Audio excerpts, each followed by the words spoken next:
देखिए, अगर इतनी बड़ी किसी एक इवेंट में देश के आप किसी को मौका दे रहे हैं तो उसका बैकग्राउंड चेक आपने क्या किया था? क्या ये कोई घोटाला तो नहीं कर रही? क्या आईबी से आपने परमिशन ली थी? क्या आईबी की रिपोर्ट्स ली थी कि क्या देश में कोई ये चोरी तो नहीं कर रही? ये चाइनीज़ कंपनी तो थी ना। वीवो आईपीएल का ये 2021 में भी वही स्पॉन्सर है, 2021 में भी। तो इसके लिए क्या उनकी कोई जिम्मेदारी नहीं थी?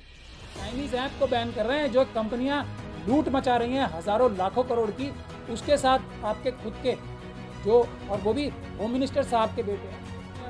जो आज के हालात से नज़र आ रहा है कि हर वो मुसलमान जो आतंकवादी निकलता है उसके तार आरएसएस से होते हैं और पाकिस्तान से होते हैं साथ साथ। ये क्या चक्कर भरा हुआ लग रहा हूँ तो ना करें, अगर नहीं लग रहा तो कर दें। आप कोई सवाल पूछने तो बता दीजिए। सरकार में किसी भी कंपनी की कोई भी घोटाला कर सकती है, लेकिन जब इतना बड़ा घोटाला कर दिया, यहाँ क्या है कि बीसीसीआई और क्रिकेट एक ऐसा खेल है जिसको पूरा देश भावनात्मक रूप से जुड़ के देखता है। और अगर बीसीसीआई ये आईपीएल में वीवो कंपनी का इतना बड़ा एडवर्टीजमेंट नहीं हो रही थी, पॉपुलैरिटी नहीं दे रही होती, तो शायद देश की जनता वीवो कंपनी के फ़ोन्स इतने नहीं खरीद रही होती। तो अब जब यह घोटाला पता लग गया तो क्या बीसीसीआई का ये फ़र्ज़ नहीं बनता, जिसके दोनों ही चेयरमैन और सेक्रेटरी, अभी तो ब्रिजेश शाह साहब बन गए शायद, मुझे पता नहीं कब बने हैं वो, पहले तो शायद गौरव गंगुली साहब थे ना, हटा दिया उन्हें, तो वो बन गए, अब दोनों ही गुजरात से बन गए हैं। तो क्या उनका फ़र्ज़ नहीं है देश से माफ़ी मांगे कि हमारा भी हिस्सा था इनको पॉपुलर करने में वीवो कंपनियों का? अब तो हमें पता लग गया चाइनीज़ घोटाला कर रहे थे हमारे देश में आके, तो अब तो कम से कम माफ़ी मांगनी चाहिए। नहीं, देखिए, ये मिलीभगत है या नहीं है, हम लोग क्योंकि वकालत के बैकग्राउंड से आते हैं, ये तभी पता लगता है जब फ्री एंड फेयर इन्वेस्टिगेशन होगी, ट्रांसपेरेंट यानी कि पारदर्शी तौर पे इन्वेस्टिगेशन होगी, जब ही पता लगता है। लेकिन इसमें एफआईआर होना ज़रूरी है, क्योंकि इतने सबूत तो अब आ चुके हैं, जिसमें बीसीसीआई को भी क्या उन्होंने ड्यू डिलिजेंस की थी इस कंपनी की, क्या। देखिए, अगर इतनी बड़ी किसी एक इवेंट में देश के आप किसी को मौका दे रहे हैं तो उसका बैकग्राउंड चेक आपने क्या किया था? क्या ये कोई घोटाला तो नहीं कर रही? क्या आईबी से आपने परमिशन ली थी? क्या आईबी की रिपोर्ट्स ली थी कि क्या देश में कोई ये चोरी तो नहीं कर रही? ये चाइनीज़ कंपनी तो थी ना, ऐसा तो नहीं था ना कि बिल्कुल चाइनीज़ कंपनी नहीं थी। फिर 18, 19 और कब से ही तो चाइना से हमारे संबंध जो हैं इस बात से ख़राब हो चुके हैं कि वो हमारी ज़मीन जो है बार बार कब्जा करे जा रहे हैं। कितना बड़ा प्रधानमंत्री साहब ने, सबने कितना टफ स्टैंड ले रखा है पिछले 3-4 साल से चाइना के लिए, तब भी इनकी जिम्मेदारी नहीं थी कि ये जो वीवो कंपनी है इसके बारे में पता करें, और उसको स्पॉन्सरशिप दिए जा रहे हैं। वीवो आईपीएल का ये 2021 में भी वही स्पॉन्सर है, 2021 में भी।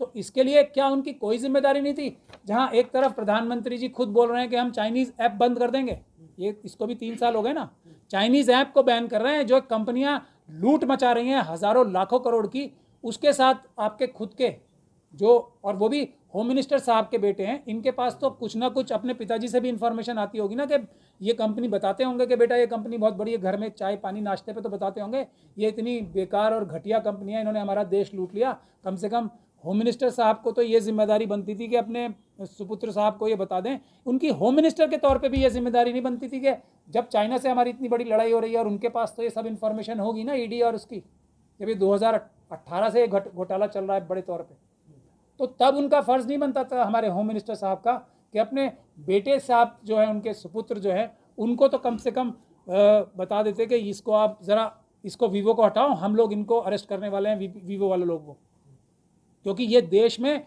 पॉपुलैरिटी हासिल कर रही है वीवो। अभी भी लोग हमारे फ़ोन वीवो का क्यों खरीद रहे हैं? क्योंकि हमारे स्पोर्ट्समैन सब उनका वो लगा के घूम रहे हैं, जिनको लोग प्यार करते हैं।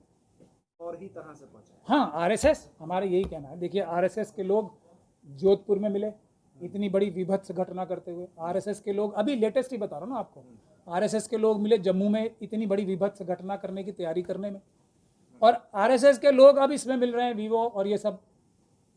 ये बीसीसीआई किसके हाथ में आज देखा जाए तो ये सब भी। तो हमारा ये कहना है, क्या इस बात पे, जिसके सबूत एक के बाद एक मिल रहे हैं, क्या इस बात पे देश की सुरक्षा के लिए इन्वेस्टिगेशन नहीं होनी चाहिए कि आरएसएस से क्या संबंध है?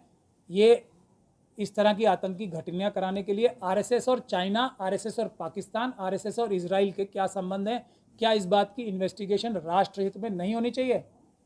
ट्रांसपेरेंट इन्वेस्टिगेशन किसी बड़ी एजेंसी से, ये क्या डिमांड करना, इतने सबूत आने के बाद नूपुर शर्मा ने 57 देशों से, जो देश के मित्र देश थे, और नूपुर शर्मा ने अकेले नहीं, उन्होंने बोला कि मेरे पीछे प्रधानमंत्री का ऑफिस है, होम मिनिस्टर का ऑफिस है, बीजेपी के प्रेसिडेंट का ऑफिस है, और वो देवेंद्र फडणवीस साहब मेरे पीछे हैं। तो क्या ये जो संबंध बीजेपी ने कराए खराब, इसके बारे में क्या कोई बड़ी साजिश थी? इसकी इन्वेस्टिगेशन भी नहीं होनी चाहिए सिंपली बिकॉज आरएसएस और बीजेपी के लोग इन्वॉल्व हैं। तो क्या वो राष्ट्रहित से भी ऊपर है? मतलब उनके ऊपर कोई भी जांच नहीं होनी चाहिए, चाहे वो कुछ भी करते रहें? ये तो बहुत ही नाजायज़ बात है ना। हम ये तो नहीं कह रहे ना सीधे सज़ा दे दीजिए, लेकिन इतने सबूत, इतने इशारे मिलने के बाद भी क्या एक इन्वेस्टिगेशन भी नहीं होनी चाहिए? तो मैं देश के सभी अपोजिशन पार्टी से भी ये गुजारिश करता हूँ कि इस चीज़ को इन्वेस्टिगेशन ट्रांसपेरेंट और सुप्रीम कोर्ट के जज की निगरानी में होने की डिमांड के लिए लार्ज स्केल पीसफुल प्रोटेस्ट होने चाहिए, एजिटेशंस होनी चाहिए। ये है देश के लिए बड़ा खतरा। वो खतरा तब है जो अशोक गहलोत साहब को मैं पर्सनली भी जानता हूँ, और जब मुझे बहुत हैरानी है कि उन्होंने खुद ही प्लेटर पे सजा के एनआईए को दे दी इन्वेस्टिगेशन, जबकि उनकी पुलिस ने पाकिस्तान से तार निकाल लिए थे इन लोगों के।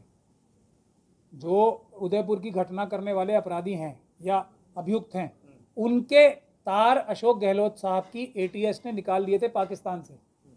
अब उसके बाद फिर उन्होंने पता नहीं किस वजह से, या तो वो डर गए होंगे इस चीज़ से, क्योंकि उनके सामने भी आरएसएस के भी संबंध आए होंगे, तो आरएसएस के संबंध आते ही शायद उन्हें डर लगा होगा कि कहीं अब मुझ पर ही हमला ना हो जाए, ये बात अगर उजागर हो गई तो उन्होंने तुरंत अपना पल्ला झाड़ दिया, लेकिन देश का बहुत बड़ा नुकसान किया।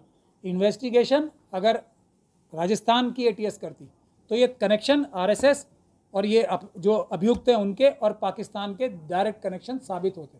अब मुझे पता नहीं क्या होगा इन्वेस्टिगेशन में, लेकिन इस बात पे इन्वेस्टिगेशन के लिए हमें जागरूक रहना चाहिए कि आरएसएस के क्या संबंध हैं। एक अडवाणी जी ने बहुत अजीब सी बात कही थी ना एक बार, टिप्पणी क्या थी वो, हर एक आतंकवादी नहीं, हर आतंकवादी मुसलमान नहीं होता, लेकिन हर आतंकवादी क्या मुसलमान ही निकलता है। लेकिन मुझे अब लग रहा है कि जो मुसलमान आतंकवादी निकलते हैं वो जो भी निकलते हैं उनके संबंध आरएसएस से ज़रूर होते हैं।